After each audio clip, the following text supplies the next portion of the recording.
comme moi, tu suis en ce moment les résultats des élections américaines, tu as sûrement les yeux rivés sur ces petits résultats-là qui nous montrent en quelque sorte le score de ce grand match électoral. Mais tu as peut-être remarqué que ça ne concorde pas vraiment avec le total des votes. Je t'explique pourquoi. Ce qu'on voyait à l'écran, c'est le nombre de grands électeurs, le système qui est utilisé pour désigner le vainqueur d'une élection aux États-Unis.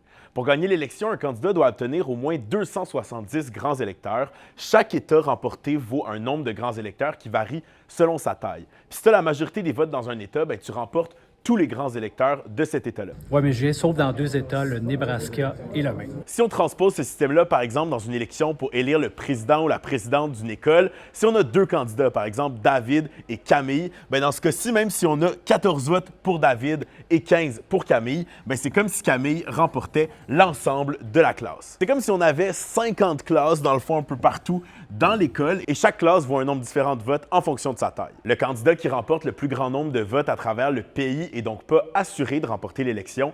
On a juste à penser à l'élection de 2016 où Hillary Clinton a obtenu plus de votes que Donald Trump, mais a quand même perdu au collège électoral. Même chez nous, avec notre système parlementaire, c'est quelque chose qui peut arriver. Au Québec, en 1998, les libéraux de Jean Charest avaient remporté le vote populaire, mais c'est le PQ qui a remporté l'élection. Avec la soirée électorale qui s'éternise, j'ai l'impression qu'on n'est pas couché tout de suite. Donc, tant qu'à rester debout, dis-moi donc dans les commentaires si tu as d'autres questions sur la soirée électorale américaine.